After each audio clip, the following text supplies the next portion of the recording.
5장 1. 나는 파리에서 빈둥빈둥 시간을 보냈다. 파리의 봄은 매우 즐거웠다. 샹젤리제의 밤나무에는 꽃이 만발하고 거리마다 화려한 불빛이 반짝거렸다. 대기에는 유쾌함이 가득 차 있었다. 일시적이고 가벼운 유쾌함, 관능적이지만 역겨운 느낌이 전혀 들지 않는 그런 유쾌함 때문에 발걸음은 더욱 가벼워지고 사고력은 더욱 기민해지는 듯 했다. 나는 다양한 친구들에게 둘러싸여 행복을 만끽했다. 과거의 따뜻했던 추억들이 가슴을 가득 메우면서 적어도 마음으로는 젊음의 열기를 되찾은 것 같았다. 이 덧없는 즐거움의 순간을 두 번 다시 이처럼 완벽하게 만끽할 수는 없을 것 같았다. 이런 시기에까지 일을 한다면 얼마나 어리석은 짓이겠는가? 나는 이사벨과 그레이, 레리와 함께 멀지 않은 곳으로 들놀이를 다녔다. 샹티와 베르사유로, 생제르맹과 퐁텐블루로 놀러다니며 푸짐하고 맛있는 점심을 즐기곤 했다. 그레이는 커다란 체격에 걸맞게 왕성한 식욕을 자랑했을 뿐 아니라 다소 과음하는 경향이 있었다. 레리의 치료 덕분인지 아니면 그저 때가 돼서인지는 몰라도 그의 건강은 확실히 나아졌다. 더 이상 극심한 두통에 시달리지도 않았고 내가 처음 파리에 와서 만났을 때 그토록 애처롭게 느껴지던 방황의 눈빛도 더 이상 찾아볼 수 없었다. 가끔 지루한 이야기를 장황하게 늘어놓긴 했지만 말수가 매우 적은 편이었고 대신 이사벨과 내가 주고받는 농담을 듣고 박장대소하곤 했다. 어쨌든 그 역시 우리의 소풍을 즐기고 있었다. 재미있는 사람은 아니었지만 워낙 사근사근하고 유쾌한 성격이라 누구든 좋아하지 않을 수 없었다. 외로운 하루 저녁을 함께 보내기에는 다소 망설여지지만 6개월 동안 함께 살기에는 더할 나위 없이 좋은 상대였다는 얘기다. 이사벨에 대한 그의 사랑은 보고만 있어도 즐거울 정도였다. 그는 그녀의 미모를 흠모했을 뿐 아니라 그녀를 세상에서 가장 영리하고 매혹적인 여자라고 생각했다. 게다가 레리에게도 감동적일 정도로 강한 애착을 보였다. 레리도 즐거워하는 듯 했다. 그는 마치 마음속에 품은 계획들을 미뤄두고 잠시 휴가를 떠나는 사람처럼 평화롭게 이 시간을 최대한 활용하는 것 같았다. 그 역시 말수는 적었지만 그것은 별 문제가 되지 않았다. 그는 함께 있다는 사실만으로도 충분한 대화가 될 수 있는 사람이었다. 언제든 금방이라도 쾌활하게 반응하는 그에게 그 이상을 요구하는 사람은 아무도 없었다. 우리가 함께 보낸 나날들이 그토록 행복할 수 있었던 것은 레리가 곁에 있었기 때문임을 나는 너무나 잘 알고 있었다. 그는 재치 있는 말 한마디, 익살스러운 말 한마디 내놓는 적이 없지만 그가 없었더라면 틀림없이 따분한 시간이 되었을 것이다. 그러던 어느 날 이런 짧은 여행을 마치고 돌아오던 길에 나는 뜻밖의 광경을 목격하고 말았다. 샤르트르로 갔다가 파리로 돌아오는 길이었다. 그레이가 운전을 하고 레리는 조수석에 이사벨과 나는 뒷좌석에 앉았다. 긴 하루를 보낸 터라 모두들 지친 상태였다. 레리는 조수석 등받이 위쪽으로 팔을 뻗어 걸쳐 놓았는데 그 자세 때문에 셔츠 소매가 올라가면서 가늘지만 강인한 팔목과 팔뚝이 드러났다. 팔뚝을 가볍게 뒤덮은 솜털 위로 햇빛이 쏟아져 황금빛으로 빛났다. 순간 나는 이사벨의 몸이 경직되었다는 것을 깨달았다. 나는 그녀를 흘끗 보았다. 그녀는 마치 최면에 걸린 듯 미동도 하지 않았다. 호흡이 빨라지면서 두 눈은 금빛 솜털로 뒤덮인 강인한 손목에 고정되어 있었다. 그의 손가락은 길고 섬세하면서도 단단해 보였다. 나는 사람의 얼굴에서 그토록 강렬한 욕정을 본 적이 없었다. 마치 세교의 가면 같았다. 그 아름다운 얼굴에 그토록 방자하고 음탕한 표정이 떠오를 수 있다는 사실이 믿기지 않았다. 그것은 인간이라기보다 짐승에 가까웠다. 그녀의 얼굴은 더 이상 아름답지 않았다. 음탕한 표정 때문에 섬뜩하고 무섭게 변해 있었던 것이다. 마치 교미 중인 암캐의 얼굴을 보는 듯 했다. 구역질이 날 것 같았다. 그녀는 내가 옆에 있다는 사실도 잊은 듯 했다. 그녀의 눈에 보이는 것은 오직 레리의 손뿐이었다. 무심하게 등받이를 감싼 그 손이 그녀를 광란의 욕정으로 채워주고 있었던 것이다. 잠시 후 마치 경련이인 듯 그녀의 얼굴이 실룩거렸다. 그녀는 몸을 부르르 떨더니 두 눈을 감고 구석에 몸을 깊숙이 기대며 말했다. 담배 한 대만 주세요. 귀에 거슬리는 거친 목소리가 도무지 그녀의 목소리로 들리지 않았다. 나는 케이스에서 담배 한 대를 꺼내어 그녀에게 불을 붙여주었다. 그녀는 굶주린 듯이 깊이 빨아들였다. 그 이후로 도착할 때까지 창밖을 보며 한마디도 하지 않았다. 그들의 집에 도착하자 그레이가 레리에게 나를 호텔까지 태워다 주고 차를 다시 차고에 갖다 놓아달라고 부탁했다. 레리는 운전석으로 나는 그 옆자리로 옮겨 탔다. 그레이에게 바싹 달라붙어 팔짱을 낀 채 보도를 가로지르는 이사벨의 모습이 보였다. 그레이에게 눈길을 주는 그녀의 표정까지는 볼 수 없었지만 그것이 어떤 의미인지는 알 것 같았다. 그날 밤 그레이는 그녀와 격정의 밤을 보낼 것이다. 그러나 그녀의 열정적인 몸짓이 양심의 가책에서 비롯되었다는 것을 그는 결코 알지 못할 것이다. 그리고 그것이 어떤 가책인지도 그는 결코 알지 못할 것이다. 6월이 끝나가고 있었다. 나는 리비에라로 돌아가야 했다. 엘리엇의 친구들이 미국으로 가면서 그레이와 이사벨에게 디나르 고민에 있는 별장을 빌려주었다. 그들은 방학이 시작하는 대로 아이들을 데리고 그곳으로 갈 예정이었다. 레리는 파리에 남아 공부를 하겠다고 했다. 그러나 중고 시트로엔을 살 계획이니 8월에는 그곳에 가서 그들과 며칠 동안 시간을 보내겠다고 약속했다. 파리를 떠나기 전날 밤 나는 세 사람에게 함께 저녁을 먹자고 했다. 우리가 소피 맥도날드를 만난 것은 바로 그날 밤이었다. 2. 이사벨은 예전부터 뒷골목에 있는 무허가 술집들을 돌아보고 싶어 했다. 그래서 내가 몇 군데를 알고 있다고 하자 그녀는 데려가 달라고 부탁했다. 사실 나는 썩 내키지 않았다.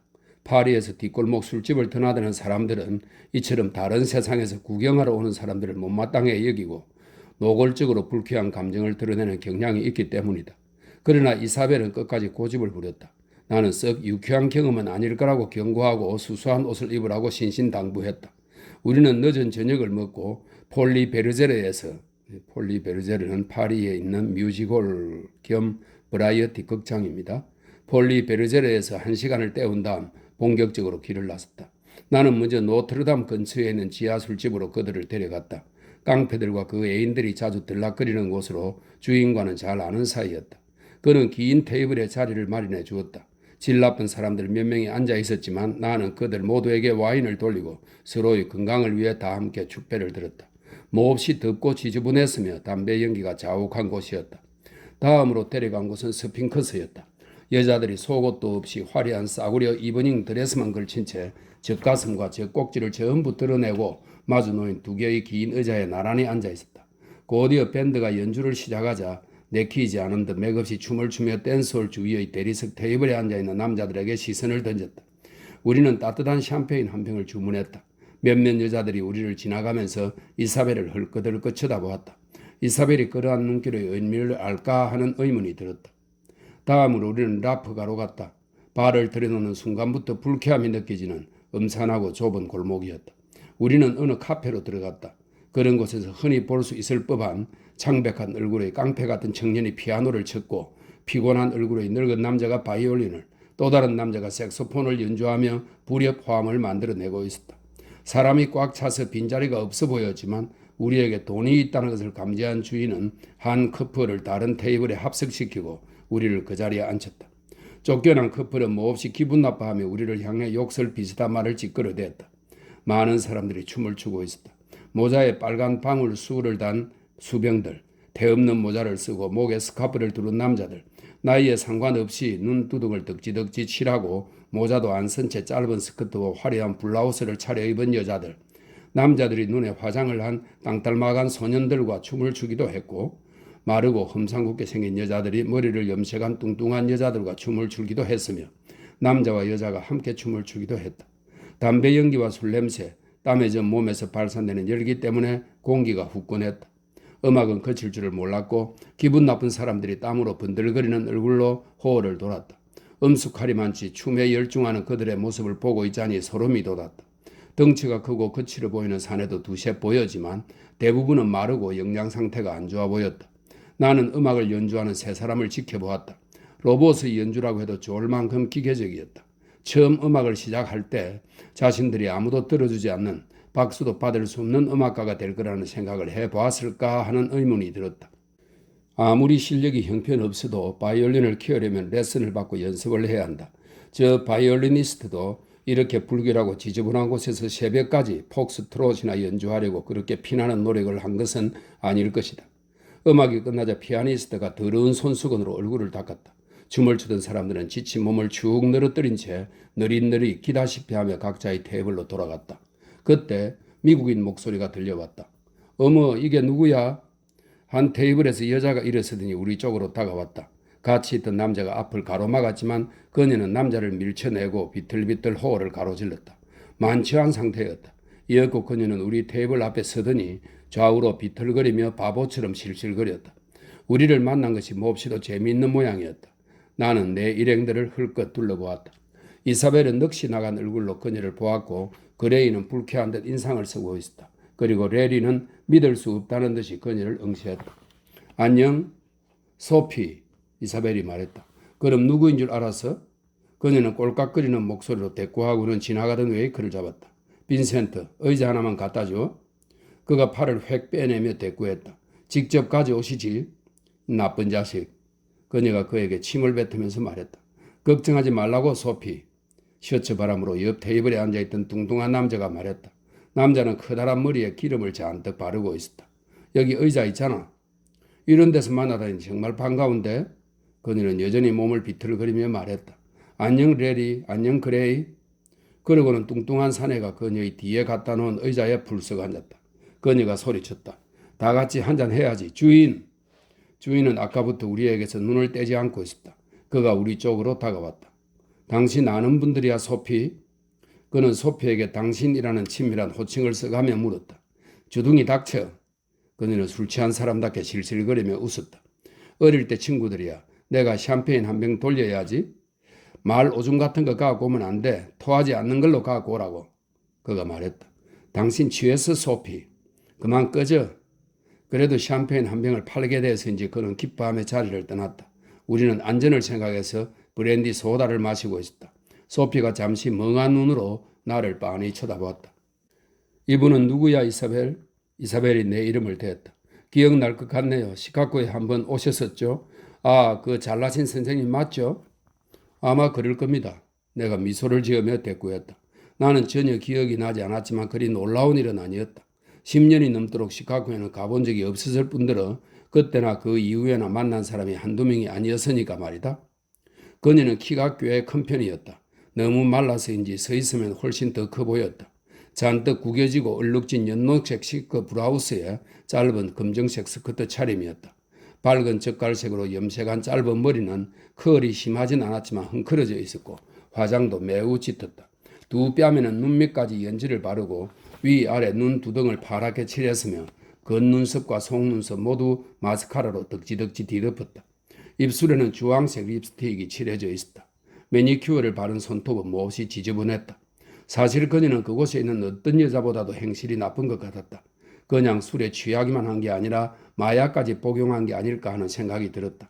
그러나 그녀에게 모종의 퇴폐적인 매력이 있다는 것은 누구도 부인할 수 없는 사실이었다. 고개를 그만하게 기울이고 있었는데 짙은 화장 때문에 선명한 녹색의 눈이 더욱 두드러져 보였다. 술에 절어 뻔뻔하고 천박하게 행동하는 그녀의 모습은 오히려 남자들의 내면 깊숙한 곳에 자리한 본능을 자극할 것 같았다. 그녀는 빈정거리듯 웃으며 우리를 껴안았다. 그녀가 말했다.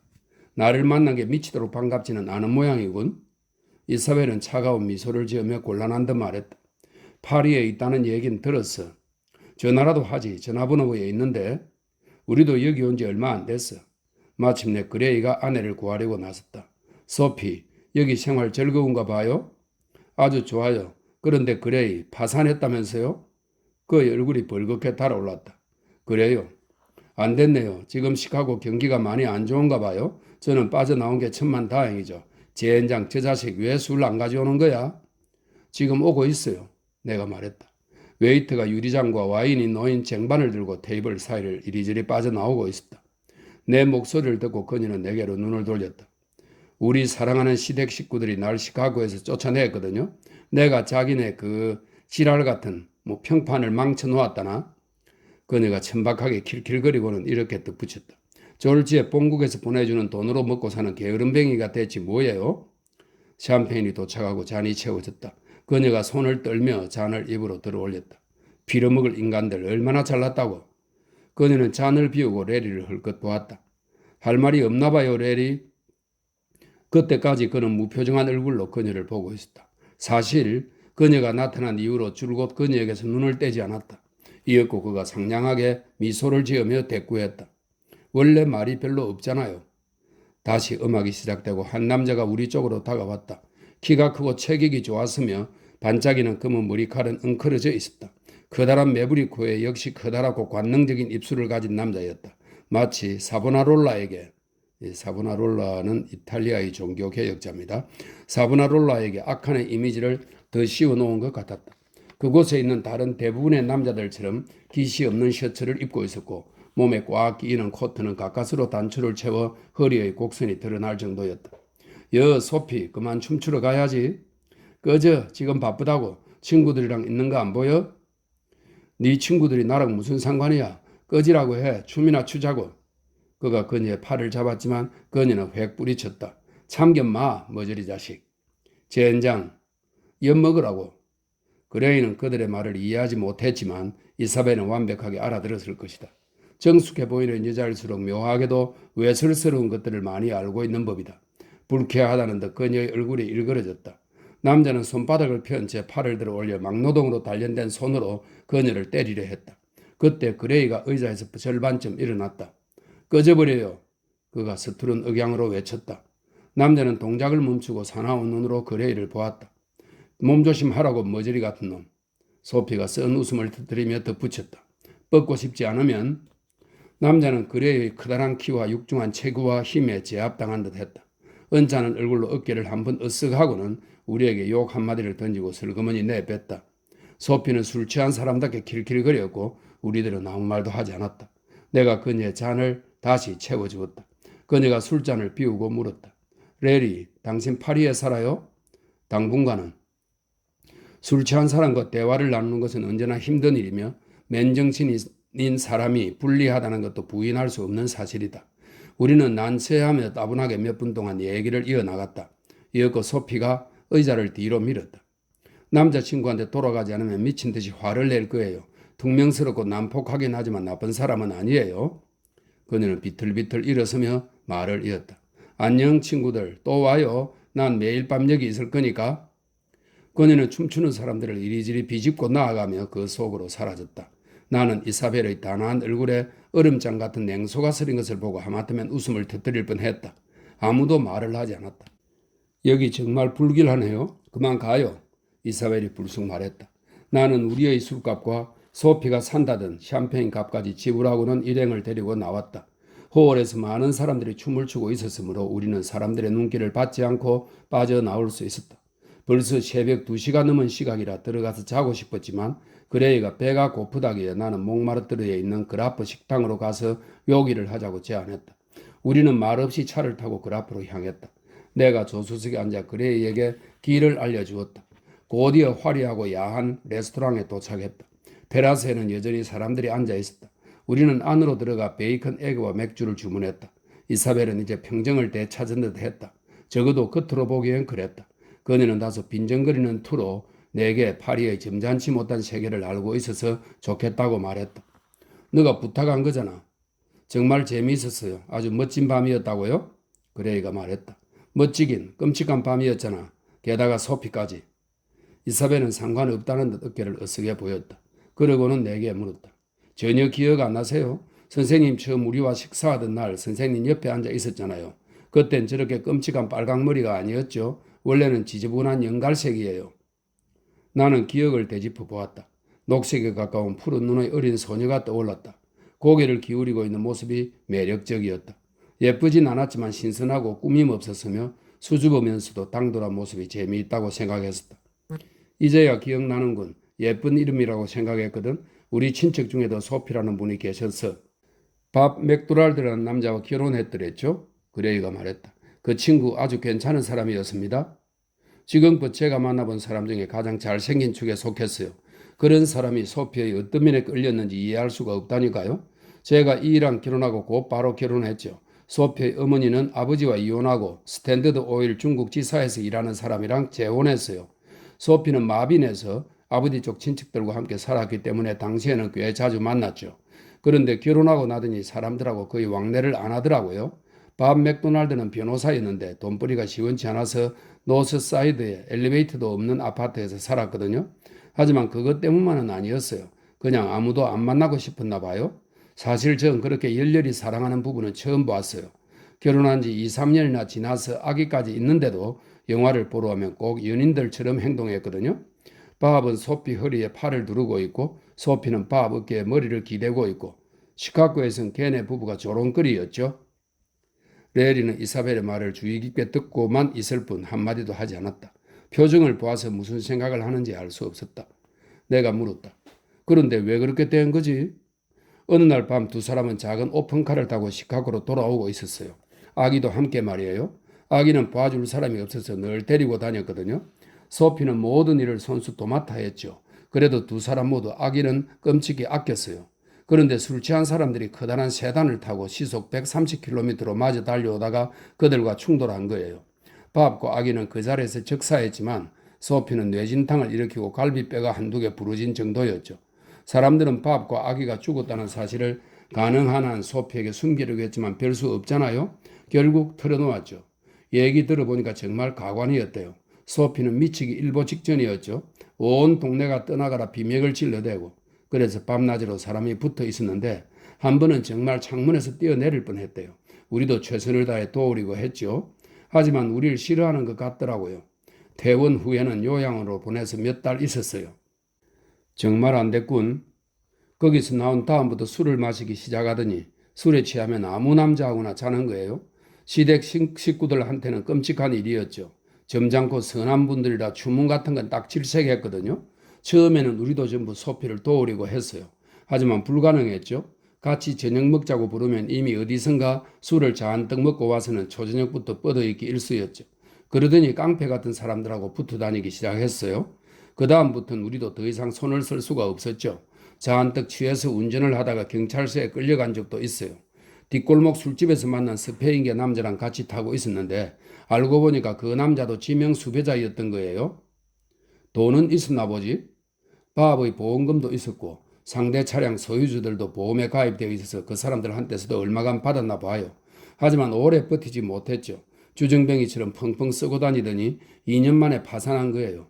소피 할머니도 마비인으로 다시 받아줄 것 같지 않고 그러다가 시댁 식구들이 외국에 나가 살면 생활비를 주겠다고 한 거예요. 지금 그걸로 생활하는 모양이에요. 이제야 대충 정리가 되는군. 예전에는 집안의 골칫 덩어리를 영국에서 미국으로 보냈는데 이제 미국에서 유럽으로 보내는 모양이야. 그레이가 말했다. 소피 정말 안 됐어요. 정말 그렇게 생각해? 이사벨이 차갑게 대꾸했다. 난 아닌데 물론 충격적인 일이죠. 저만큼 소피를 가엽게 여겼던 사람도 없을 거예요. 우린 아주 어릴 때부터 친구였잖아요. 하지만 정상적인 사람이라면 그런 일을 겪어도 충분히 회복될 수 있다고요. 소피가 그렇게 망가진 건 그런 기질을 갖고 있었기 때문이에요. 전성적으로 불완전한 기질이 있었기 때문이라고요. 밥에 대한 사랑도 좀 지나쳤잖아요. 만약 품성이 올바른 사람이었다면 제대로 된 삶을 꾸려 나갈 수 있었다는 얘기죠. 만약을 들먹이자면 한도 끝도. 그런데 그렇게 얘기하는 건 너무 심하지 않나 이사벨? 내가 웅얼거렸다. 난 그렇게 생각하지 않아요. 저도 상식이 있는 여자인데 소피를 왜 동정해야 하는지 모르겠어요. 저 역시 그레이와 아이들을 누구 못지않게 아껴요. 차 사고로 모두 잃게 되면 저도 제 정신을 유지하긴 힘들겠죠. 하지만 그 마음을 추스를 거예요. 그레이, 당신도 내가 그러길 바라지 않겠어요? 설마 밤마다 정신없이 취해서 파리의 모든 깡패들하고 자고 다니는 걸 바라진 않겠죠? 그레이는 의외로 재치 있게 대답했다. 그가 했던 말 가운데 그나마 가장 재미있는 농담이었다. 나야 물론 당신이 몰리뉴에서 새로 산 드레스를 입고 내 화장용 장작더미에 몸을 던져줬으면 좋겠지. 하지만 요즘 누가 그런 걸 하겠어? 그러니까 그냥 브릿지나 하며 인생을 즐기라고. 대신 3.5 트릭이나 4 트릭보다 적은 경우에는 절대 노 트럼프, 이 노 트럼프는 어떤 패가 없는 성부를 말합니다. 노 트럼프로 가서는 안 되는 거 알지? 이사벨에게 너는 남편과 아이들을 충실하게 사랑하긴 하지만 열정적으로 사랑하는 건 아니라고 지적하고 싶었지만 적절한 분위기가 아니었다. 그녀는 내 생각을 읽기라도 한 듯 다소 공격적으로 내게 물었다. 선생님은 어떻게 생각하세요? 나도 그레이와 같은 생각이야. 그 아가씨가 정말 안 됐다는 생각.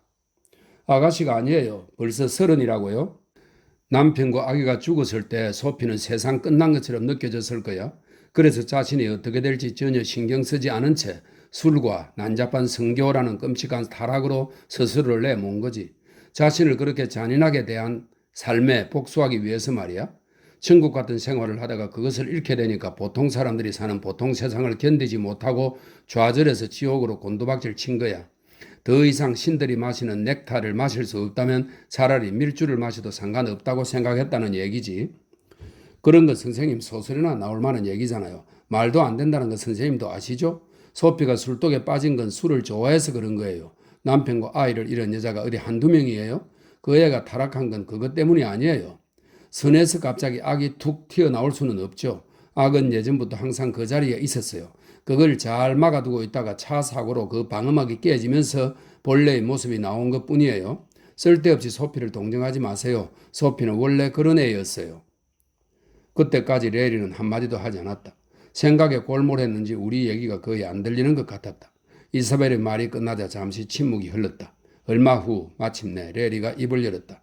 그러나 그 단조롭고 기묘한 목소리는 마치 우리에게 말하는 게 아니라 혼잣말을 하는 것 같았고 두 눈은 희미한 오래전의 과거를 들여다보는 듯 했다. 저는 14살의 소피를 기억하고 있어요. 긴 머리를 깔끔하게 빗어넘겨 검은 리본으로 묶었는데 주근깨가 난 얼굴은 늘 진지했죠. 겸손하면서도 새침하고 이상주의자 같은 아이였어요. 손에 잡히는 건 뭐든 잃는 아이라 저랑 책 얘기를 주고받곤 했죠. 이사벨이 희미하게 얼굴을 찌푸리며 물었다. 그런 일이 있었어? 너가 어머니하고 사교교에 다닐 때였어. 소피의 할머니 댁에 가서 커다란 너름나무 밑에 앉아 서로에게 책을 읽어주었지. 소피는 시를 몹시 좋아해서 직접 쓴 것도 꽤 많았어. 그 나이 또래 여자애들이 다 그렇잖아. 그냥 되는 대로 휘갈겨 썼겠지. 오래전 일이니까 나도 시를 제대로 감상할 줄은 몰랐겠지. 당신도 기껏해야 15살이었을 거 아니야? 물론 대부분은 모방이었어. 주로 로버트 프로스트의 영향을 많이 받았어. 미국의 유명 시인입니다. 하지만 나이에 비해 꽤 멋진 시를 썼던 것 같아. 소피는 귀가 예민하고 리듬감이 남다른 아이였어.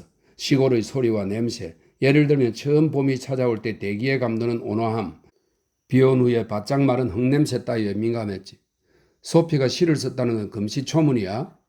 일부러 말 안 한 거야. 친구들이 놀릴까봐. 수줍음이 많은 아이였잖아. 지금은 아닌 것 같은데?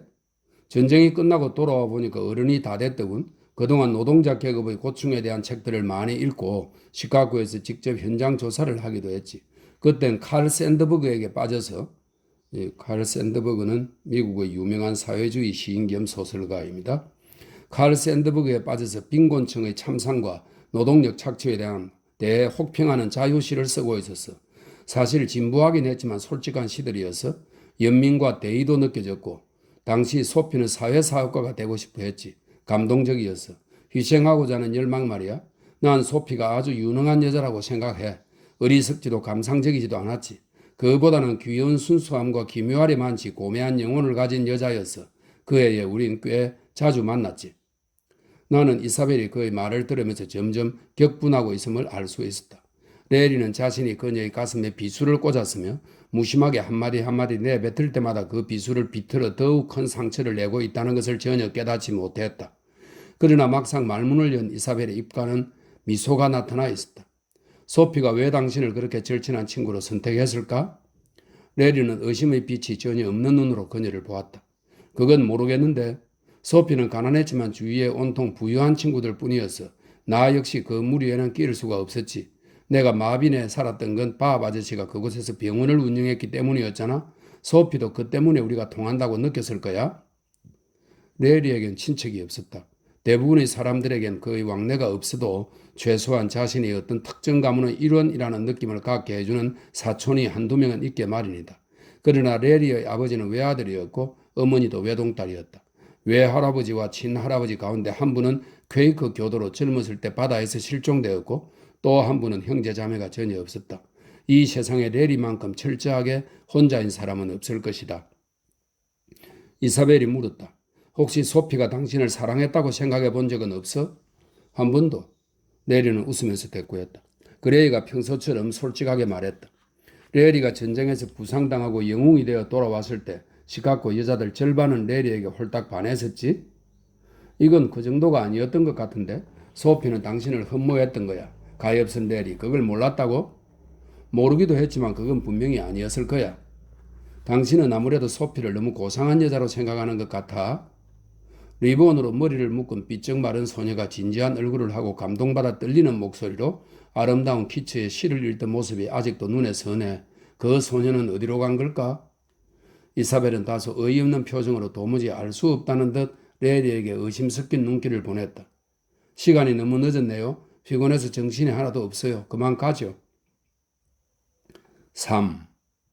다음 날 저녁 나는 블루 트레인을 타고, 이 블루 트레인은 1922년부터 38년까지 운행된 프랑스의 야간 호화 급행 열차라고 하네요. 블루 트레인을 타고 리비에라로 가서 2, 3일 후에는 앙티브에 도착했다.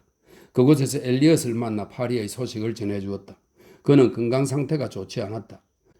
몬테 가트니 테르무에서 요양을 하긴 했지만 기대했던 만큼 효과가 좋지 않았고 그 이후에도 이곳저곳을 돌아다니라 몹시 지쳐 있었다. 그는 베네치아에서 성수반을 찾은 다음 피렌체로 가서 예전부터 흥정을 부리고 있던 트립틱을 샀다. 한시라도 빨리 이것들이 제자리를 찾는 모습을 보고 싶었던 그는 폰티노 평원으로 내려가 참기 힘들 만큼 무덥고 허름한 여관에서 묵으며 그가 구입한 귀중한 물건들이 도착할 때까지 꽤 오랜 시간을 기다렸다. 자신의 목적을 달성하기 전까지는 떠나지 않겠다고 결심했으므로 그곳에 머물 수밖에 없었던 것이다. 마침내 모든 것이 제자리를 찾자 그는 몹시 기뻤다. 그는 찍어온 사진들을 자랑스럽게 내게 보여주었다. 작지만 위험 있어 보이는 성당으로 절제된 고급스러움이 돋보이는 실내 장식이 엘리엇의 훌륭한 취향을 반영하고 있었다. 로마에서 아주 마음에 드는 초창기 기독교 석관을 보고 한참 동안 살까 말까 망설였지요. 하지만 결국 그만두었습니다. 초창기 기독교 석관은 대체 어디에 쓰시려고요, 엘리엇? 제가 들어가려고요.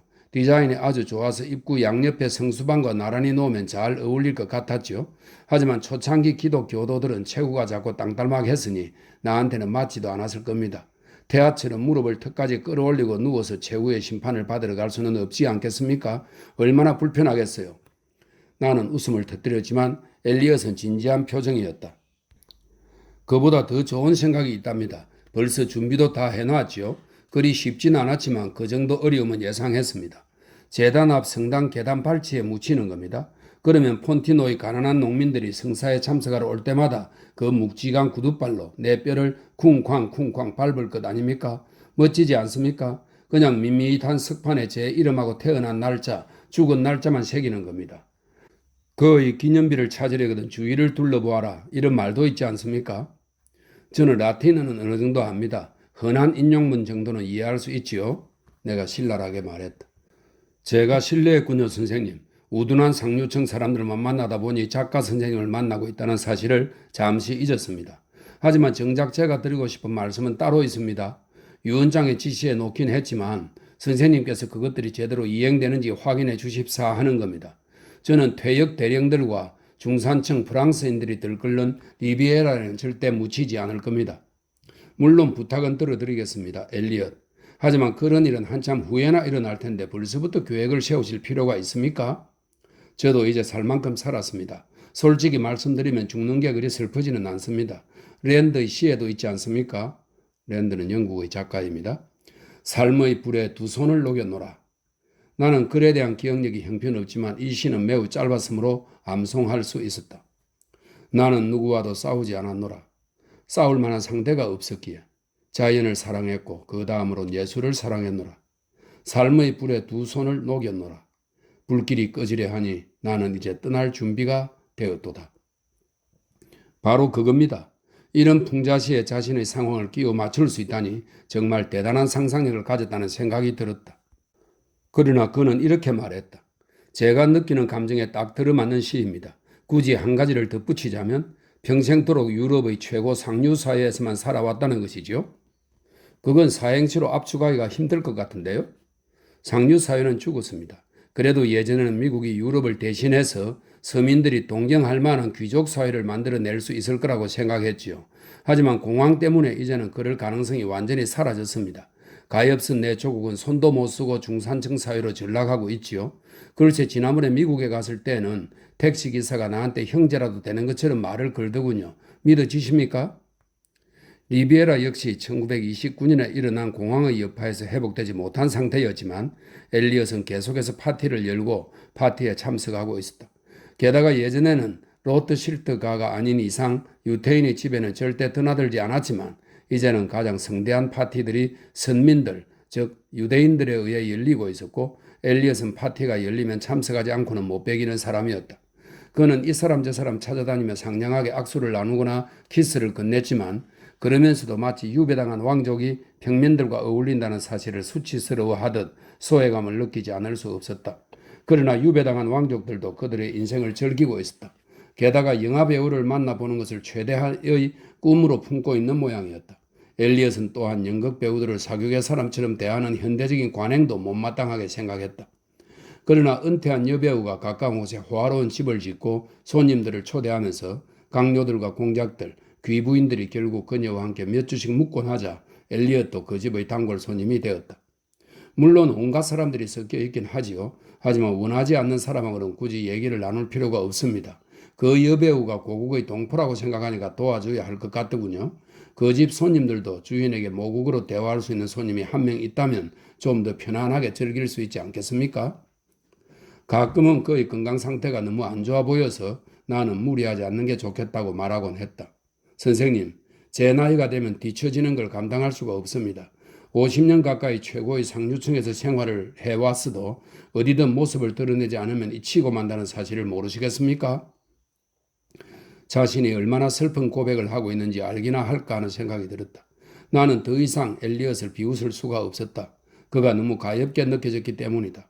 상류 사회는 그의 인생의 전부였고 그런 의미에서 파티는 숨구멍과도 같은 것이었다. 파티에 초대받지 못하는 것은 모욕이요 따돌림을 당하는 것은 치욕으로 여기던 그가 나이를 먹으면서 필사적으로 두려워하고 있다는 느낌이 들었다. 그렇게 여름이 지나갔다. 여름 내내 엘리엇은 리비에라 끝에서 끝까지 바쁘게 뛰어다니며 점심은 칸에서 먹는가 하면 그날 저녁은 몬테카를로에서 먹고 온갖 재주와 창의력을 발휘하여 이런저런 티파티와 칵테일 파티까지 빠짐없이 참석했다. 아무리 피곤해도 아무리 몸이 고달파도 늘 사근사근하고 유쾌하게 이야기를 나누려고 노력했다. 그는 온갖 소문을 꿰고 다녔으며 최근에 일어난 추문들에 대해서도 측근들을 제외하고는 가장 먼저 상세하게 알아내는 사람이었다. 누군가가 그에게 뭐하러 왔느냐는 언질이라도 주었다면 그는 깜짝 놀라 눈을 부릅뜨며 그 사람을 애처롭고 비천한 사람으로 치부해 버렸을 것이다. 4. 가을이 되자 엘리엇은 한동안 파리에 가 있기로 했다. 이사벨과 그레이와 그 아이들이 어떻게 지내는지 보고 싶어서이기도 했지만 한편으로는 파리에서 그가 말하는 눈도장 찍기를 하고 싶어서였다. 그런 다음 런던으로 가서 새 옷을 몇 벌 준비하고 겸사겸사 옛 친구들을 찾아가 볼 생각이었다. 나는 곧장 런던으로 가려 했지만 엘리엇은 자신과 함께 파리에서 드라이브를 해달라고 부탁했다. 무리한 부탁이 아니었으므로 나는 흔쾌히 그러겠다고 했다. 그러고 보니 파리에서 2, 3일을 보내는 것도 나쁘지 않을 것 같았다. 우리는 편안한 마음으로 천천히 여행을 즐기며 음식을 잘하는 곳이 있으면 차를 세우고 식사를 했다. 엘리엇은 신장이 안 좋아서 BC 미네랄 워터만 마셨지만 어딜 가나 나를 위해 작은 와인 한 병을 골라주겠다고 고집을 부렸다. 함께 마실 수 없다고 해서 심통을 부릴 성격이 못 되는 그는 내가 훌륭한 포도주를 마시는 모습을 보며 진정으로 흡족해 했다. 베풀기 좋아하는 그의 성격 때문에 내 밥값은 내가 내겠다고 설득하는 데에도 애를 먹었다. 예전에 알고 지낸 유명 인사들 얘기를 끝없이 늘어놓는 바람에 조금 지겹기는 했지만 그래도 훌륭한 여행이었다. 우리가 들른 곳들은 대부분 막 가을로 접어들면서 아름다운 풍경을 자랑하고 있었다. 우리는 퐁텐블로에서 점심을 먹고 저녁 때가 돼서야 파리에 도착했다. 엘리엇은 내가 평소에 묵던 소박하고 낡은 호텔에 나를 내려주고는 모퉁이를 돌아 리츠 호텔로 향했다. 호텔에는 이사벨이 남긴 메모가 기다리고 있었다. 미리 그녀에게 우리의 여정을 알렸으므로 이미 짐작하고 있었던 일이었다. 그러나 거기에는 뜻밖의 내용이 적혀 있었다. 안 좋은 일이 생겼으니 도착하는 대로 와주세요. 엘리엇 외삼촌은 모셔오지 마시고요. 부디 최대한 빨리 와주세요. 나 역시 보통 사람들에 비해 호기심이 없다고는 할 수 없지만 우선 샤워를 하고 셔츠를 갈아입어야 했다. 그런 다음에야 택시를 잡아 타고 생기욤가에 있는 그들의 아파트로 향했다. 내가 도착하자 이사벨이 자리에서 벌떡 일어나며 말했다. 왜 이제 오셨어요? 벌써 몇 시간째 기다렸는데요. 시계를 보니 5시였다. 내가 뭐라고 대꾸를 하기도 전에 집사가 차를 갖고 들어왔다. 이사벨은 두 손을 꼭 움켜쥔 채 초조한 얼굴로 그를 지켜보았다. 아무리 생각해도 도무지 무슨 일인지 알 수가 없었다. 도착하자마자 온 거야. 퐁텐블로에서 점심을 좀 오래 먹었거든.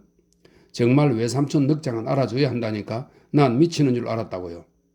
집사는 차 주전자와 설탕 그릇, 찻잔들이 담긴 쟁반을 테이블에 내려놓고는 지나치다 싶을 정도로 조심스럽게 빵과 버터, 케이크, 쿠키 등이 담긴 접시들을 느릿느릿 늘어놓았다. 속이 터질 지경이었다. 이었고 그가 문을 닫고 나갔다. 레리가 소피 맥도날드랑 결혼한대요. 누구? 이러실 거예요? 이사벨이 소리쳤다. 화가 난 두 눈이 이글거렸다. 지난번에 선생님이 데려간 그 지저분한 술집에서 만난 여자요. 주정뱅이 창녀. 대체 그런 곳은 왜 데려가신 거예요? 그레이도 눈들이가 났대요. 아, 그 시카고 친구? 나는 그녀가 퍼부은 어이없는 비난을 무시한 채 되물었다. 누가 그래? 누가 그랬겠어요? 어제 오후에 레리가 와서 직접 얘기한 거예요. 그때부터 미칠 것 같았어요. 일단 좀 앉아. 차도 한 잔 줘야지. 앉아서 차근차근 얘기해 보라고. 알아서 따라 드세요. 그녀는 테이블 앞에 앉아서 짜증스러운 눈으로 차를 따르는 나를 지켜보았다. 나는 벽난로 옆에 있는 작은 소파에 자리를 잡았다. 최근에는 레리를 별로 못 만났어요. 저희가 디나르에 갔다 왔잖아요. 레리도 디나르에 와서 2, 3일 있었는데 우리 별장에서 안 자고 호텔에서 묵었어요. 해변에 나와서 애들하고 놀아주기만 했죠. 애들이 레리를 정말 잘 따르거든요. 생브리악에서 골프도 쳤어요. 그러다가 어느 날 그레이가 레리에게 그 이후로 소피를 다시 만났느냐고 물어봤거든요. 그랬더니 그러는 거예요. 몇 번 만났어. 그래서 제가 물었죠. 왜? 얘 친구잖아. 내가 당신이라면 그런 여자한테 시간 낭비하진 않을 거야. 그랬더니 웃더라고요. 그 사람 미소 보셨죠? 전혀 안 웃긴 얘기를 듣고도 웃긴 얘기를 들은 것처럼 웃잖아요. 그러곤 이렇게 말했어요. 난 당신이 아니잖아. 저는 그냥 어깨를 한번 으쓱하고는 화제를 바꾸었죠. 그 문제에 대해서는 두 번 다시 생각해 보지도 않았어요. 그러니 레리가 여기 와서 소피랑 결혼하겠다고 했을 때 제 기분이 어땠겠어요? 제가 그랬어요. 말도 안 돼, 레리. 그건 있을 수 없는 일이야. 할래? 꼭 감자 하나 더 줘 하듯이 태연한 말투였어요. 그러고는 저한테 이러는 거예요. 그러니까 이사벨, 당신도 소피한테 잘해줬으면 좋겠어. 그래서 제가 그랬죠. 어떻게 나한테 그런 걸 요구할 수 있지? 정신이 어떻게 된 거 아니야? 소피는 나쁜 여자야. 악질 중의 악질이라고. 내가 말을 끊고 끼어들었다. 왜 그렇게 생각하지? 이사벨은 화가 잔뜩 난 눈으로 나를 보았다. 아침부터 밤까지 술에 절어 있잖아요. 게다가 깡패 같은 놈들과 스슴지 않고 침대로 간다고요. 그렇다고 해서 나쁜 여자라고 할 수는 없지. 존경받는 사람들 중에서도 술을 좋아하고 암호하거나 자는 사람도 많아. 물론 좋은 습관이라고 할 수는 없지. 손톱을 물어뜯는 습관처럼 말이야. 하지만 그거보다 더 나쁘다고 할 수 있는지는 잘 모르겠군. 난 거짓말을 하거나 사기를 치는 사람 혹은 불친절한 사람을 나쁜 사람이라고 하거든. 선생님까지 소피 편을 드시면 가만히 있지 않을 거예요. 레리는 소피를 어떻게 다시 만났대? 전화번호부에서 소피의 주소를 찾았나 봐요. 그러고는 직접 찾아갔는데 마침 소피가 아팠대요. 당연한 거죠. 그렇게 살면서 병이 안 나면 그게 이상하죠. 그래서 레리가 의사를 부르고 간호할 사람을 데려왔대요. 그렇게 시작된 거예요. 레리 말로는 소피가 술을 끊었다는데 정말 술을 끊을 수 있다고 생각하다니 너무 멍청한 거 아니에요? 레리가 그레이한테 해준 거 벌써 잊었나? 그레이도 낫게 했잖아. 그건 다르죠. 그레이는 낫고 싶어 했잖아요. 소피는 그럴 생각이 없다고요. 이사벨이 그걸 어떻게 알아? 저는 여자들을 잘 알아요. 여자는 한번 그렇게 망가지면 그걸로 끝이에요. 절대 회복될 수 없다고요. 소피가 그렇게 된 건 원래부터 그런 기질을 갖고 있었기 때문이죠. 소피가 레리한테 정착할 수 있다고 생각하세요? 그런 일은 있을 수 없어요. 조만간 헤어질 거예요. 타고난 피가 그런 애니까. 소피가 원하는 건 야수 같은 남자예요. 그런 남자와 있을 때 흥분이 되니까요. 그러니 결국 야수를 찾아 나설 거예요. 레리까지 지옥으로 밀어넣고 말걸요. 충분히 가능한 일이지. 하지만 그렇다고 너가 할 수 있는 일은 없어. 레리도 모든 걸 알면서도 발을 들여놓는 거라고. 저는 할 수 없지만 선생님은 하실 수 있어요. 내가? 레리는 선생님을 좋아하니까 선생님 말씀이라면 들을 거예요. 레리를 바꿀 수 있는 사람은 선생님뿐이라고요. 선생님은 세상을 잘 아시잖아요. 레리한테 가셔서 그런 어리석은 짓은 하지 말라고 결국 인생을 망칠 거라고 말씀해 주세요. 그래봐야 레리는 자기 일이니 상관하지 말라고 할걸. 사실이 그렇잖아. 하지만 선생님도 레리를 좋아하시잖아요. 적어도 레리한테 관심은 있으신 거죠. 그냥 가만히 앉아서 레리가 속수무책으로 망가지는 걸 보고만 계실 거예요. 레리와 가장 오래되고 친한 친구는 그레이야. 그레이 말이라고 들을지는 모르겠지만 그래도 얘기해 줄 사람은 그레이가 제일 적절할 것 같은데. 그레이요? 이사벨이 짜증스럽게 말했다. 너가 생각하는 것만큼 그렇게 나쁘진 않을 거야. 내가 아는 사람들 중에도 매춘부하고 결혼한 친구들이 있지. 한 명은 스페인 사람이고 두 명은 동양 사람인데 전부들 아내를 현모양처로 바꿔놨다고. 안정된 생활을 보장해 줬으니 고마워서라도 잘하겠지. 게다가 남자를 만족시키는 방법까지 잘 알고 있으니까. 정말 너무하시네요. 제가 레리를 남자나 밝히는 막대 먹은 여자한테 넘겨주려고 모든 걸 포기한 줄 아세요? 왜 너가 모든 걸 포기했다고 생각하지? 단지 레리의 앞길을 방해하고 싶지 않다는 이유로 그를 놓아줬으니까요. 거짓말은 그만두라고, 이사벨. 너가 레리를 포기한 건 다이아몬드와 모피 코트 때문이었잖아. 말이 끝나기 무섭게 빵과 버터가 담긴 접시가 내 머리를 향해 날아왔다. 천만다행으로 나는 접시를 잡았다. 바닥에 빵과 버터가 흩어졌다.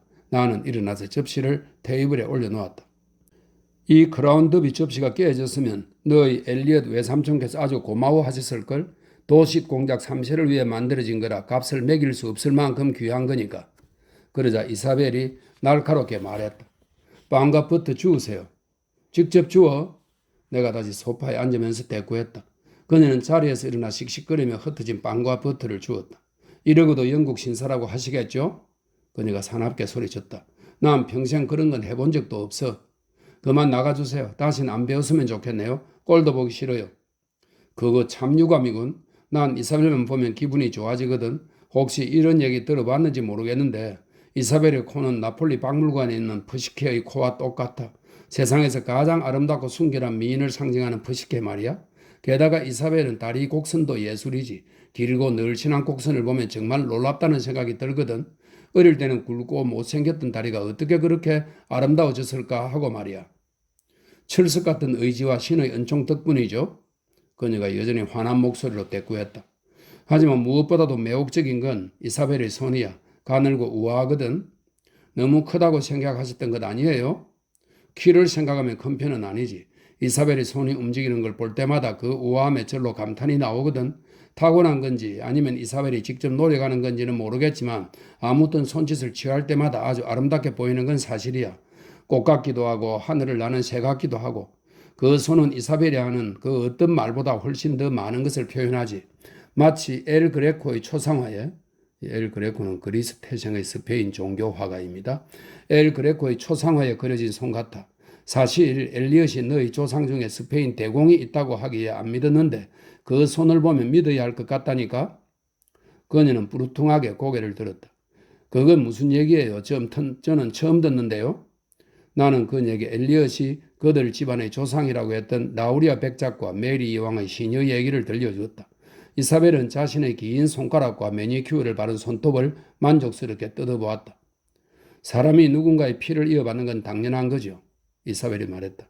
그러고는 자그맣게 크크 웃으면서 장난기 어린 표정으로 나를 보았다. 정오의 빛은 이미 사라지고 없었다. 그녀는 덧붙였다. 선생님 정말 나쁜 분이에요. 여자를 설득하기란 너무도 쉽다. 진실만 말하면 되니까. 가끔은 선생님을 정말 미워할 수가 없다니까요. 그녀는 내 쪽으로 다가오더니 소파 옆자리에 앉아 내게 팔짱을 끼고 키스를 하려고 몸을 숙였다. 나는 얼굴을 피했다. 얼굴에 립스틱을 묻히는 건 안 되지. 정 나한테 키스하고 싶으면 입술에 하라고. 자비로운 하나님은 키스를 하라고 입술을 만든 거니까. 그녀는 키득키득 웃고는 손으로 내 얼굴을 자기 쪽으로 돌려 내 입술에 희미한 립스틱 자국을 남겼다. 불쾌한 느낌은 아니었다. 자, 키스도 끝났으니 이제 이사벨이 원하는 걸 말해봐. 조언이요. 조언이라면 기꺼이 해주겠지만 너가 절대 받아들일 것 같지 않은데 이사벨이 할 수 있는 건 딱 한 가지야. 그냥 참고 견디는 거지. 그녀는 다시 화가 치미는지 팔을 획 빼고 일어나서 벽난로 맞은편에 있는 의자에 풀썩 앉았다. 난 그냥 이대로 앉아서 레리가 무너지는 걸 보고만 있지는 않을 거예요. 무슨 짓을 해서라도 레리가 그런 장녀하고는 결혼하지 못하게 막을 거라고요?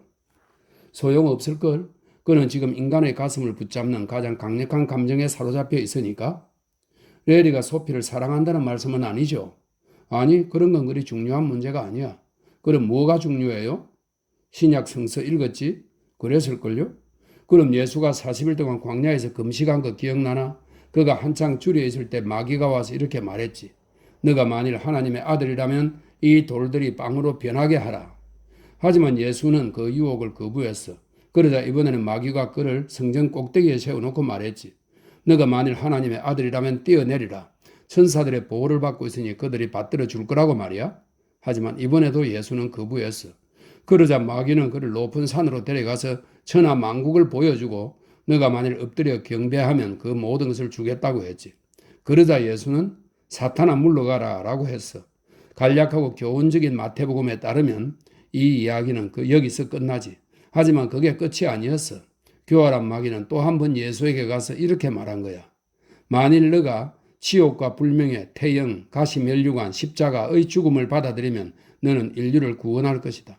한 인간의 친구들을 위해 목숨을 버리는 것보다 더 큰 사랑은 없을 테니 말이다. 결국 예수는 지고 말았어. 마귀는 옆구리가 아프도록 웃어댔지. 사악한 인간들이 예수의 이름으로 죄를 범하리라는 것을 알았기 때문이야. 이사벨은 잔뜩 화가 난 얼굴로 나를 보았다. 대체 그런 얘기는 어디서 들으셨어요? 어디서 듣긴 지금 방금 지어낸 얘기야.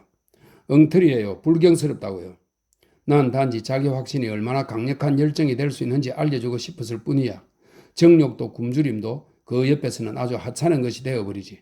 자기 확신에 사로잡히면 그것으로 자신의 성격을 완전히 단정짓게 되고 그로 인해 스스로를 파멸로 몰고 갈 수도 있어. 그 확신의 대상은 중요하지 않아. 그럴 만한 가치가 있는 것일 수도 있고 그렇지 않은 것일 수도 있지. 어쨌든 그것은 그 어떤 술보다도 중독성이 강하고 그 어떤 사랑보다도 사람을 지치게 만들고 또 그 어떤 악덕보다도 강력하고 매혹적이야. 사람은 자신을 희생시키는 순간 하나님보다 훨씬 더 위대한 존재가 되지. 왜냐하면 전지전능한 하나님도 자신을 희생시키지 못했으니까. 기껏해야 자신의 독생자, 그러니까 예수만 희생시켰지. 오 하나님, 정말 지겨운 얘기네요. 나는 아랑곳 않고 계속 말을 이었다.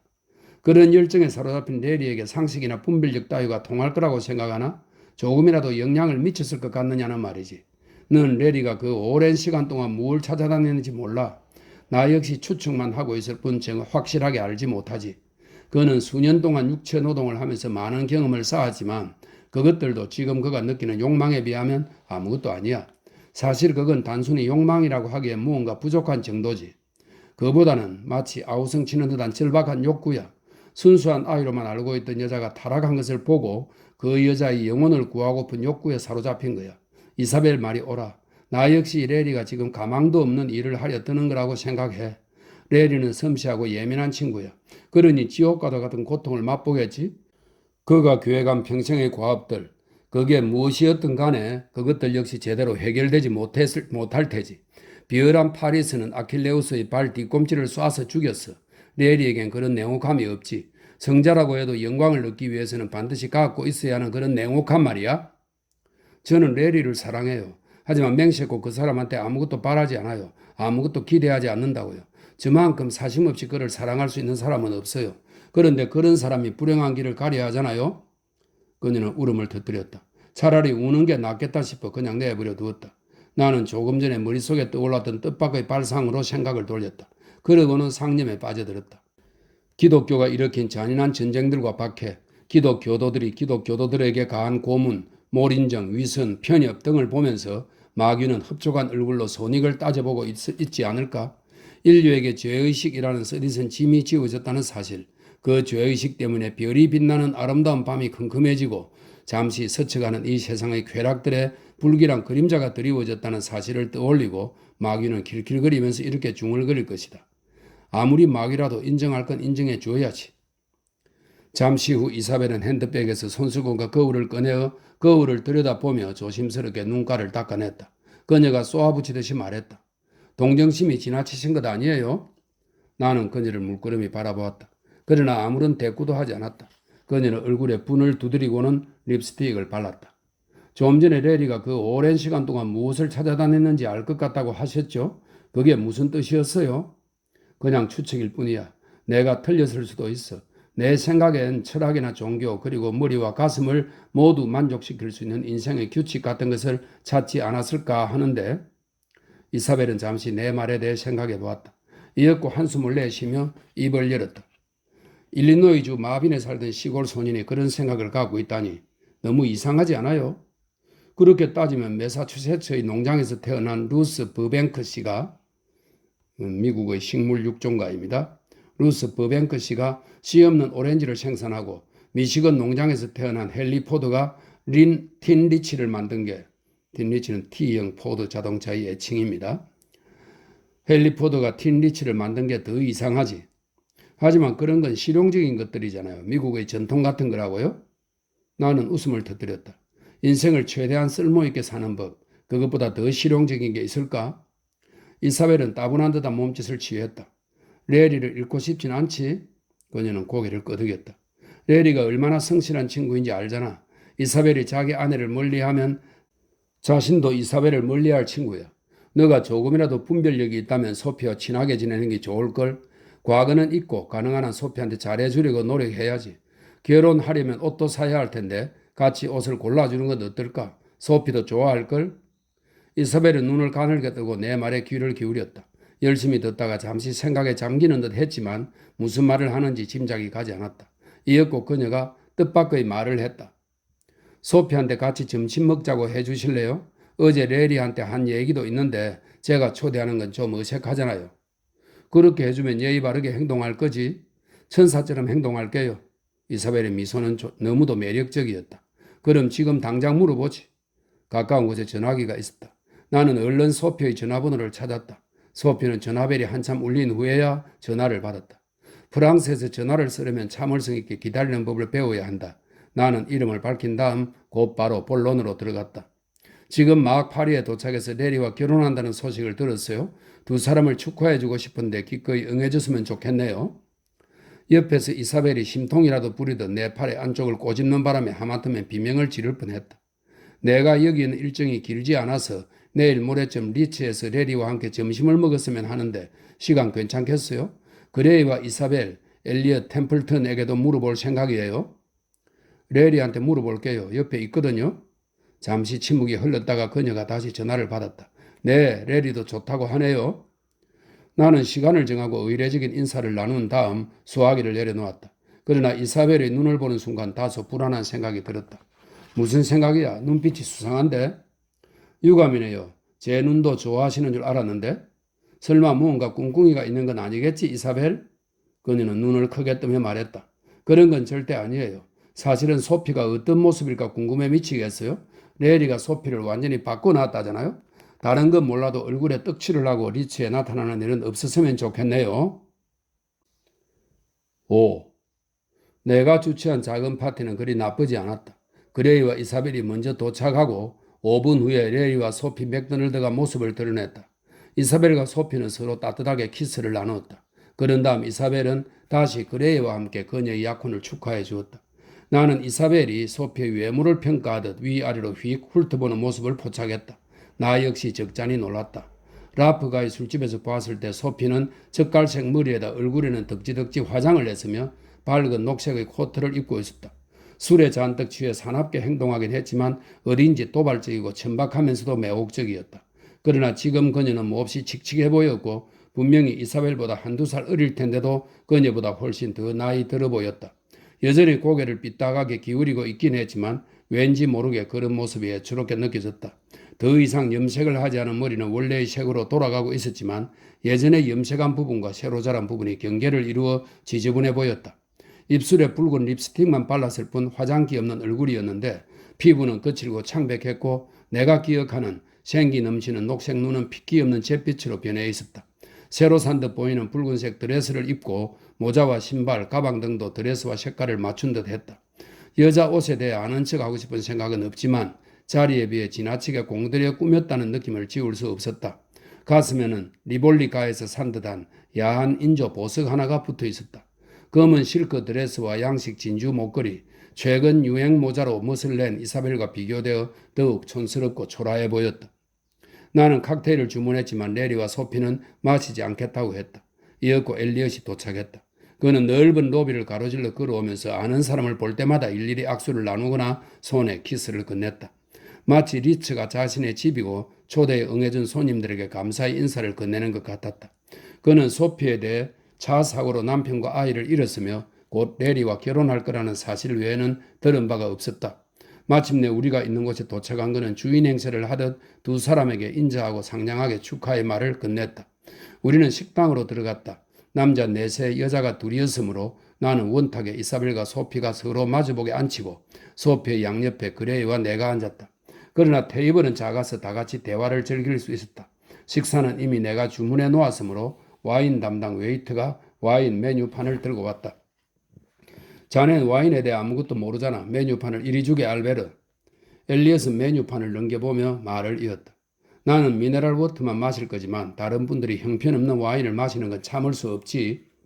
그는 와인 담당 웨이터인 알베르와 오래전부터 알고 지낸 사이였으므로 한동안 그와 요란하게 논의를 벌인 후에 내가 손님들에게 대접할 와인을 결정했다. 그런 다음 소피에게로 고개를 돌렸다. 그래, 신혼여행은 어디로 갈 겁니까? 그는 소피의 옷을 헐끗 보고는 감지하기 힘들 정도로 미세하게 눈썹을 축혀 세우고 내게 못마땅하다는 신호를 보냈다. 그리스로 갈 거예요. 레리가 말했다. 그리스에 한번 가본다는 게 벌써 10년째인데 이런저런 이유로 아직 못 가봤거든요. 이사벨이 열의를 보이며 말했다. 지금 같은 계절이면 아주 아름다울 거예요. 그녀는 레리가 자신과 결혼하려 했을 때 함께 가자고 했던 곳이 그리스였다는 것을 기억하고 있었고 나 역시 마찬가지였다. 레리에게 그리스 신혼여행은 일종의 고정관념이었다. 대화가 그리 순조롭게 진행되지는 않았다. 이사벨이 아니었으면 분명히 지루하고 힘든 시간이 되었을 것이다. 침묵에 압도당하는 기분이 들어 내가 참신한 소재를 찾기 위해 머리를 쥐어 짤 때마다 이사벨이 수다스럽게 떠들어대기 때문이다. 나는 그녀가 고맙게 느껴졌다. 소피는 그의 입을 열지 않은 채 묻는 말에 대답만 했는데 그마저도 무척 힘들어 보였다. 활력이라고 눈꽃만큼도 없었다.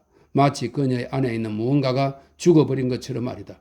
레리가 감당할 수 없을 만큼 큰 부담을 주고 있는 건 아닐까 하는 생각이 들었다. 내가 생각했던 것처럼 그녀가 술뿐만 아니라 마약까지 복용하고 있었다면 갑자기 중단한 탓에 신경쇠약에 시달리고 있을 게 분명했다. 두 사람은 이따금씩 시선을 주고받았는데 레리의 눈빛에서는 다정함과 격려가 느껴졌지만 소피의 눈빛에는 애처로운 호소가 담겨 있었다. 천성적으로 따뜻한 성격의 그레이도 나와 똑같은 것을 느꼈는지 마침내 입을 열고 레리가 아무것도 할 수 없을 정도로 극심했던 자신의 두통을 치료해 주었다고 말했다. 그런 다음 자신이 그에게 크게 의지했다고 신세를 많이 졌다고 덧붙였다. 지금은 아주 건강해졌죠. 일자리가 생기면 곧 바로 다시 일을 시작할 겁니다. 그동안에 이것저것 들쑤셔 봤으니 조만간 좋은 결과가 있겠죠. 다시 고국으로 돌아간다면 얼마나 좋겠습니까? 의도는 좋았지만 썩 적절한 말은 아니었을 것이다. 내 추측이 맞다면 레리는 오랫동안 방치된 소피의 알코올 중독을 치료하기 위해 그레이에게 사용한 암시의 방식을 적용하고 있을 테니까 말이다. 엘리엇이 물었다. 이제 두통은 완전히 없어졌나 그레이? 3개월 동안 한 번도 없었습니다. 그럴 기미가 보이면 이 부적을 움켜쥐죠. 그럼 괜찮아지거든요. 그는 주머니에서 레리가 준 옛날 동전을 꺼내 보였다. 이건 100만 달러를 준데도 안 팔 겁니다. 식사가 끝나고 커피가 나왔다. 와인 담당 웨이터가 와서 리큐어를 들겠냐고 물었다. 그레이는 브랜드를 마시겠다고 하고 다른 사람들은 모두 사양했다. 브랜디가 나오자 엘리엇이 한번 보겠다고 했다. 이 정도면 괜찮지. 몸에 해롭진 않을 거야. 웨이터가 엘리엇에게 물었다. 한잔 하시겠습니까? 아쉽지만 난 안 된다네. 엘리엇은 신장이 안 좋아서 의사가 술을 금지했다는 설명을 다소 장황하게 늘어놓았다. 주브로브카 조금은 괜찮을 겁니다. 신장에도 아주 좋다고 알려져 있지요. 방금 폴란드에서 들어온 게 한 병이 있습니다. 정말인가? 요즘엔 구하기가 힘들던데 어디 한번 보지. 비대한 몸집의 위험에서 보이는 웨이터는 목에 긴 은사슬을 걸고 있었다. 그가 술을 가지러 가자 엘리엇은 주브로브카가 폴란드식 보드카인데 모든 면에서 다른 보드카보다 훌륭하다고 설명했다. 리지비오 우가에서 머물면서 리지비오 우가에 대한 설명이 있습니다. 폴란드와 리투아니아 역사에서 중요한 역할을 담당했던 제후 가문입니다. 리지비오 우가에서 머물면서 사냥을 할 때 자주 마시던 술이죠. 폴란드 제후 가문인데 술을 어찌나 잘 마시는지. 절대 과장이 아닙니다. 머리털 하나 안 움직이고 커다란 잔으로 벌컥벌컥 들이킨답니다. 물론 아주 훌륭한 혈통이지요. 손끝까지 귀족의 피가 흐르는 가문입니다. 소피도 이렇게 한번 마셔보지. 이사벨 너도 한번 해봐. 이런 경험을 어디 가서 해보겠나? 와인 담당 웨이터가 술을 갖고 왔다. 레리와 소피, 나는 사양했지만 이사벨은 마셔보겠다고 했다. 의외였다. 이사벨은 평소에 술을 거의 마시지 않는 데다 이미 칵테일 2잔과 와인 2-3잔을 마신 상태였기 때문이다. 웨이트가 연녹색의 술을 한 잔 따라주자 이사벨은 냄새를 맡아보았다. 와, 향이 정말 좋은데요? 그렇지, 엘리엇이 큰 소리로 말했다. 거기 들어간 약초 냄새난다. 그 미묘한 맛이 살아있지. 혼자 마시면 쓸쓸할 테니 나도 조금만 마시보마. 조금은 괜찮을 거야. 맛도 훌륭한데요. 꼭 엄마적 같아요. 이렇게 훌륭한 맛은 처음이에요. 엘리엇이 잔을 입으로 가져갔다. 이렇게 들고 있으니 옛날 생각이 나는군. 라즈비오우가에 묵어보지 않은 사람은 인생의 참맛을 알 수가 없습니다. 정말 어리어리하죠. 봉건제 그대로입니다. 꼭 중체로 돌아간 느낌이죠. 기수들이 이끄는 육두마차가 여기까지 마중을 나오고 식사 자리에서도 뒤에 제복 차림의 하인이 한 명씩 서서 시중을 든답니다. 그는 계속해서 웅장하고 호화로운 저택과 화려한 파티들에 대해 설명했다. 부질없는 일이지만 문득 그 모든 것이 엘리엇과 웨이트가 지어낸 얘기가 아닐까 하는 의심이 들었다. 엘리엇이 이 제후 가문의 위풍과 그 저택에서 함께 지낸 폴란드 귀족들에 대해 자랑할 수 있도록 웨이트가 거들어주는 듯한 느낌이 들었다. 그의 이야기는 끝없이 계속되었다. 한 잔 더 하겠니, 이사벨? 아니요, 사양할게요. 하지만 정말 훌륭한 술이에요. 이런 술을 알게 돼서 기뻐요. 그래, 우리도 좀 사놔야겠어요? 아파트로 몇 병 보내주마. 그래 주시겠어요, 외삼촌? 이사벨이 신이 나서 소리쳤다. 정말 고맙습니다. 그래, 당신도 마셔봐요. 갓 베어낸 근초와 봄꽃 냄새, 백리향과 라벤더 향이 나요. 혀에 닿는 느낌도 부드럽고 편안하고요. 꼭 달밤에 음악을 듣는 것 같아요. 이사벨은 평소와 다르게 끝없이 짓거려댔다. 조금 취한 게 아닐까 하는 생각이 들었다. 이었고 파티가 끝났고 나는 소피와 악수를 나누었다. 결혼식이 언제죠? 내가 그녀에게 물었다. 다다음 주에요. 결혼식에 와 주셨으면 좋겠어요. 그땐 파리에 없을 거예요. 내일 런던으로 가니까. 내가 다른 사람들에게 작별 인사를 하는 사이 이사벨은 소피를 옆으로 데려가서 잠시 얘기를 나누고는 그레이를 돌아보았다. 그레이, 난 조금 있다가 들어갈게요. 몰리뉴에서 의상 전시회가 있어서 소피를 데리고 가보려고요. 소피도 신상품을 좀 봐둬야죠. 소피가 말했다. 저도 꼭 보고 싶어요. 우리는 헤어졌다. 그날 저녁 나는 수잔 루비에를 불러내 함께 저녁을 먹고 다음날 아침 영국으로 떠났다.